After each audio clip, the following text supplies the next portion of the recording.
ಗುರು ರಾಘವೇಂದ್ರಾಯ ನಮಃ. ವಿಡಿಯೋ ನೋಡ್ತಿರೋ ಪ್ರತಿಯೊಬ್ಬರಿಗೂ ನನ್ನ ನಮಸ್ಕಾರಗಳನ್ನ ತಿಳಿಸ್ತಾ, ಇವತ್ತಿನ ವಿಡಿಯೋದಲ್ಲಿ ಒಬ್ರು ಕೇಳಿದರೆ ನೀವು ಪ್ರತಿನಿತ್ಯ ಮನೆಯಲ್ಲಿ ತುಪ್ಪದಿಂದ ದೀಪನ ಹಚ್ಚುತ್ತೀರಾ, ಹಾಗೆ ಪಂಚಾರತಿ ಬಗ್ಗೆ ತಿಳಿಸ್ಕೊಡಿ ಅಂತ ಆ ವಿಚಾರವಾಗಿ ಈ ವಿಡಿಯೋದಲ್ಲಿ ತಿಳಿಸ್ತಾ ಇದ್ದೀನಿ. ಅದಕ್ಕೂ ಮುಂಚೆ ಇವತ್ತು ಏನು ಈ ಫೋಟೋದಲ್ಲಿ ರಾಯರು ಕಾಣ್ತಿದ್ದಾರೆ ಅದು ಇವತ್ತಿನ ಮಂತ್ರಾಲಯದ ರಾಯರ ದರ್ಶನ. ಎಷ್ಟು ಮುದ್ದಾಗಿ ಕಾಣಿಸ್ತಿದಾರಲ್ವಾ ರಾಯರು. ಈ ರಾಯರಿಗೆ ಅಲಂಕಾರ ಮಾಡಿದವ್ರನ್ನ ನಾವು ಹೋಗ್ಬಿಟ್ಟು ಯಾಕೆ ರಾಯರಿಗೆ ಇಷ್ಟೊಂದು ಹೂವೆಲ್ಲ ಹಾಕಿ ಅಲಂಕಾರ ಮಾಡಿದ್ದೀರಾ, ಒಂದೇ ಒಂದು ಹೂ ಹಾಕಿದ್ರೆ ಚೆನ್ನಾಗಿರ್ತಿತ್ತಲ್ವಾ ಅಂತ ನಾವು ಪ್ರಶ್ನೆ ಮಾಡೋದಕ್ಕೆ ಆಗತ್ತಾ? ಅವರವರ ಭಕ್ತಿ ಅವರವರ ಭಾವಕ್ಕೆ ಬಿಟ್ಟಿದ್ದು. ಇವತ್ತಿನ ರಾಯರ ದರ್ಶನ ಅಂತ ಅಲ್ಲ, ಪ್ರತಿನಿತ್ಯ ರಾಯರ ದರ್ಶನನ ನಾನು ಕೂಡ ಮನೆಯಲ್ಲಿ ಮಾಡ್ತೀನಿ. ಎಷ್ಟು ಚೆನ್ನಾಗಿ ಅಲಂಕಾರ ಮಾಡಿರ್ತಾರೆ ರಾಯರನ್ನ, ನೋಡೋದಕ್ಕೆ ಎರಡು ಕಣ್ಣು ಸಾಕಾಗ್ತಿರಲ್ಲ. ನಾನು ರಾಯರನ್ನ ಪೂಜಿಸೋದಕ್ಕೆ ಮುಂಚೆ ನನ್ನ ಹಿನ್ನೆಲೆ ಹೇಗಿತ್ತು, ನಾನು ಯಾವೆಲ್ಲ ಕಷ್ಟಗಳನ್ನ ಜೀವನದಲ್ಲಿ ಪಟ್ಟು ಬಂದಿದ್ದೆ, ಇವತ್ತು ಎಷ್ಟು ನೆಮ್ಮದಿಯಾಗಿ ಇಟ್ಕೊಂಡಿದ್ದಾರೆ ರಾಯರು ನನ್ನನ್ನು ಅನ್ನೋದು ಕೆಲವ್ರಿಗೆ ಗೊತ್ತಿರಲ್ಲ. ಅದನ್ನೆಲ್ಲ ಹೇಳೋ ಅವಶ್ಯಕತೆ ಕೂಡ ಇಲ್ಲ. ಆದ್ರೆ ರಾಯರು ನನ್ನ ಬದುಕಲ್ಲಿ ಬಂದ ಮೇಲೆ ಪ್ರತಿ ಕ್ಷಣ ಕ್ಷಣ ಕ್ಷಣ ಕೂಡ ನೆಮ್ಮದಿ ಸಂತೋಷ ಅನ್ನೋದನ್ನ ತಂದ್ಕೊಟ್ಟಿದ್ದಾರೆ. ನಾನು ರಾಯರನ್ನ ಪೂಜಿಸೋದಕ್ಕೆ ಶುರು ಆದ್ಮೇಲಿಂದನೇ ಈ ಎಲ್ಲ ಬದಲಾವಣೆಗಳು ಕೂಡ ನನ್ನಲ್ಲಿ ನಡೀತಿರೋದು. ಅದಕ್ಕೂ ಮುಂಚೆ ಪೂಜೆ ಪುನಸ್ಕಾರಗಳನ್ನೇ ನಾನು ತಿಳಿದವಳಲ್ಲ. ಏನೋ ರಾಯರ ಮುಂದೆ ಕೂತು ನಾವು ಇವತ್ತು ಪೂಜೆನ ಸಲ್ಲಿಸ್ತಿದ್ದೀನಿ, ನಾನು ಮಾಡಿದಂತಹ ಪೂಜೆನ ಯೂಟ್ಯೂಬಲ್ಲಿ ಅಪ್ಲೋಡ್ ಮಾಡ್ತಿದ್ದೀನಿ. ಇಷ್ಟಪಟ್ಟು ನೋಡೋರು ಆ ವಿಡಿಯೋಗಳನ್ನ ನೋಡ್ಬೋದು, ಇಲ್ಲ ಅಂದ್ರೆ ಸ್ಕಿಪ್ ಮಾಡ್ಬೋದು. ಇಷ್ಟಪಟ್ಟು ವಿಡಿಯೋಗಳನ್ನ ನೋಡಿದ್ಮೇಲೆ ನೀವು ಅದ್ರ ಬಗ್ಗೆ ಇಲ್ಲಿದ್ ಸಲ್ಲದ ಮಾತುಗಳು ಬೇಡ. ಪ್ರತಿಯೊಬ್ಬರು ಮಾಡೋದನ್ನು ರಾಯರ ಹೆಸರು ಹೇಳಿ ರಾಯರು ನೋಡ್ತಾನೆ ಇರ್ತಾರೆ. ಅದಕ್ಕೆ ತಕ್ಕ ಫಲನ ರಾಯರು ಕೊಟ್ಟೇ ಕೊಡ್ತಾರೆ. ನನ್ಗಂತೂ ರಾಯರು ಬರೋದಕ್ಕೂ ಮುಂಚೆ ಇದ್ದ ನನ್ನ ಬದುಕಿಗೂ ಈಗ ರಾಯರು ಬಂದು ನಾನು ರಾಯರನ್ನ ಪೂಜಿಸೋದಕ್ಕೆ ಶುರು ಮಾಡಿದ್ಮೇಲೆ ಇರುವಂತಹ ಬದುಕಿಗೂ ತುಂಬ ವ್ಯತ್ಯಾಸ ಇದೆ. ರಾಯರಿಂದ ಎಲ್ಲವೂ ಕೂಡ ನನಗೆ ಒಳ್ಳೆಯದಾಗಿದೆ. ಯಾವುದೂ ಕೂಡ ನನಗೆ ಇದುವರೆಗೂ ಸಮಸ್ಯೆ ಅಂತ ಅನಿಸಿಲ್ಲ.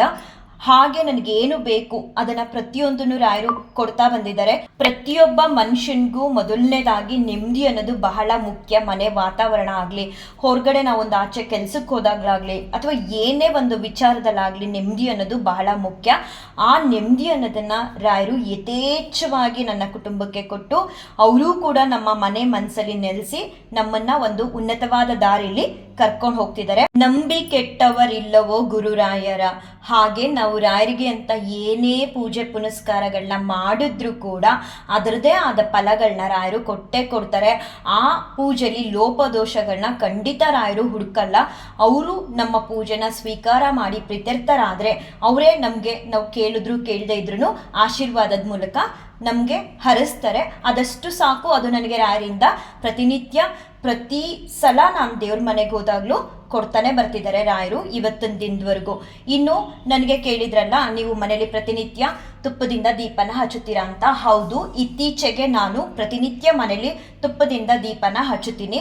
ಏನಂದ್ರೆ ನಾವು ಗಂಟೆಗಟ್ಟಲೆ ದೀಪ ಉರಿಯಷ್ಟು ತುಪ್ಪನ ಬಳಸಿ ತುಪ್ಪದಿಂದ ದೀಪನ ಹಚ್ಚಕ್ಕಾಗದೇ ಇದ್ರು ನಾನು 1 hour 2 hours ಉರಿಯೋ ರೀತಿ ಸ್ವಲ್ಪ ತುಪ್ಪನ ಬಳಸಿ ದೀಪಗಳಿಗೆ ಪ್ರತಿನಿತ್ಯ ಹಚ್ಕೊಂಡು ಬರ್ತಿದ್ದೀನಿ. ಯಾವುದೇ ರೀತಿ ಕೆಡುಕನ್ನೋದಾಗಿಲ್ಲ. ಪ್ರತಿನಿತ್ಯ ಪ್ರತಿ ಕ್ಷಣ ಕೂಡ ರಾಯರು ನಮ್ಮ ಜೊತೆ ಇದ್ದು ನಮ್ಮನ್ನ ಸಲುಹುತ್ತಿದ್ದಾರೆ. ಇನ್ನು ಪಂಚಾರತಿ ಬಗ್ಗೆ ಕೇಳಿದಿರಲ್ಲ, ಪಂಚಾರತಿ ಅನ್ನೋದನ್ನ ನಾವು ಮನೇಲಿ ಸತ್ಯನಾರಾಯಣ ಪೂಜೆ ಮಾಡ್ತೀವಲ್ಲ ಆ ಸಮಯದಲ್ಲಿ, ವರಮಹಾಲಕ್ಷ್ಮಿ ಪೂಜೆ ಮಾಡ್ತೀವಲ್ಲ ಆ ಸಮಯದಲ್ಲಿ, ಮತ್ತೆ ಸ್ವರ್ಣ ಗೌರಿ ವ್ರತ ಮಾಡ್ತೀವಲ್ಲ ಆ ರೀತಿ ಕೆಲವೊಂದು ವ್ರತಗಳು ಬಂದಾಗ ಆ ವ್ರತಗಳಲ್ಲಿ ಬರುವಂತಹ ಕಥೆಗಳನ್ನ ಹೇಳ್ತಿರ್ಬೇಕಾದ್ರೆ ಒಂದೊಂದು ಹಂತಗಳಲ್ಲೂ ಏಕಾರತಿಯಿಂದ ಹಿಡಿದು ಪಂಚಾರತಿವರೆಗೂ ಆರತಿಗಳನ್ನ ಮಾಡ್ತಾರೆ. ಅವು ರಾಯರ ಪೂಜೆಯಲ್ಲಿ ಪಂಚಾರತಿ ಅಂತ ಏನು ಏಕಾರತಿಯಿಂದ ಮಾಡೋ ಹಾಗಿಲ್ಲ.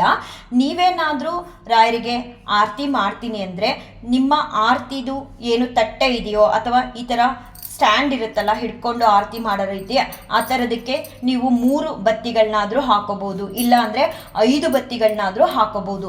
ನಿಮಗೆ ಎಷ್ಟು ಬತ್ತಿಗಳನ್ನ ಹಾಕಿ ಅದನ್ನು ರಾಯರ ಮುಂದೆ ಬೆಳಗಿಸ್ಬೇಕು ಆರತಿ ಮಾಡಿ ಅಂತ ನಿಮ್ಮ ಮನಸ್ಸಿಗೆ ಅನಿಸುತ್ತೋ ಅಷ್ಟು ಬತ್ತಿಗಳನ್ನ ನೀವು ಆರತಿ ಮಾಡೋ ಸ್ಟ್ಯಾಂಡ್ಗಾಗಲಿ ತಟ್ಟೆಲಾಗಲಿ ಇಟ್ಕೊಂಡು ರಾಯರಿಗೆ ಆರತಿನ ನೀವು ಮಾಡ್ಬೋದು.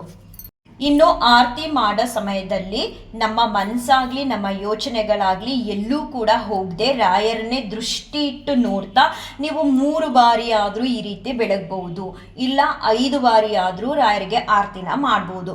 ಮಾಡಿ ಆದ್ಮೇಲೆ ನೀವು ಕೂಡ ಆ ಆರತಿನ ಸ್ವೀಕಾರ ಮಾಡಿ ಆಮೇಲೆ ತೀರ್ಥನ ನಿಮ್ಮ ಮನೇಲಿ ಪಂಚಪತ್ರೆ ಉದ್ಧರಣೆ ಇಟ್ಕೊಂಡಿರ್ತೀರಲ್ಲ ಅದರಿಂದ ತೀರ್ಥನ ಸ್ವೀಕಾರ ಮಾಡಿ ಆ ಆರತಿನ ನಿಮ್ಮ ಮನೇಲಿ ಇರೋರು ಎಲ್ಲರಿಗೂ ಕೊಡ್ಬೋದು. ಏನಾದ್ರೂ ಡೌಟ್ಸ್ ಇದ್ರೆ ಕೇಳ್ಬೋದು, ನಾನು ತಿಳಿಸ್ತೀನಿ.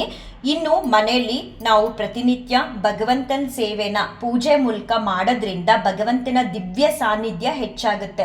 ಇದರಿಂದ ನಾವು ಕಳ್ಕೊಳ್ಳೋದು ಏನೂ ಇಲ್ಲ, ಇನ್ನು ಪಡ್ಕೊಳ್ಳೋದು ಹೆಚ್ಚಾಗುತ್ತೆ.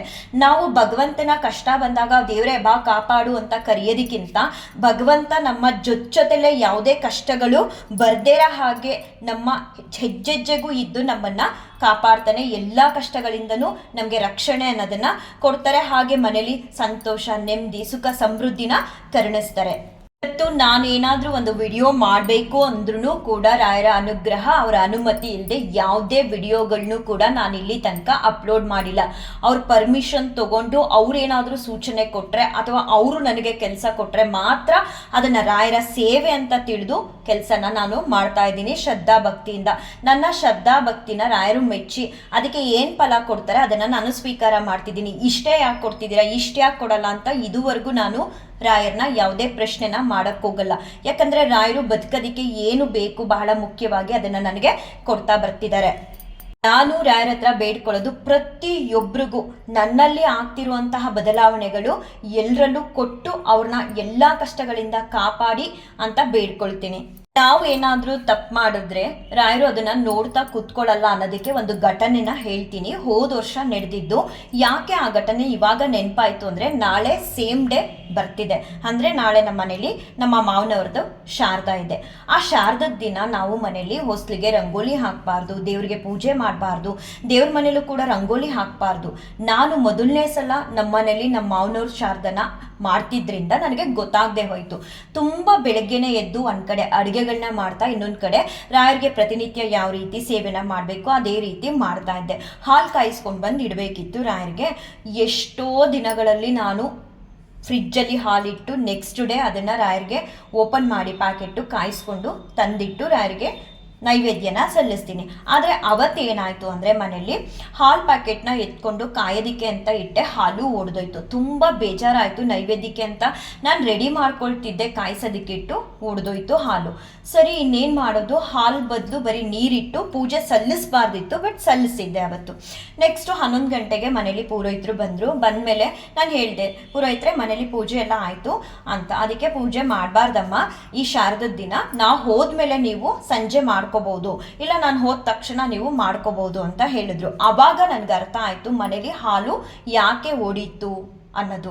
ರಾಯರು ನಾವು ಏನಾದರೂ ತಪ್ಪು ಮಾಡ್ತಿದೀವಿ ಅಂದ್ರೆ ಅದನ್ನ ತಪ್ಪಿಸ್ತಾರೆ.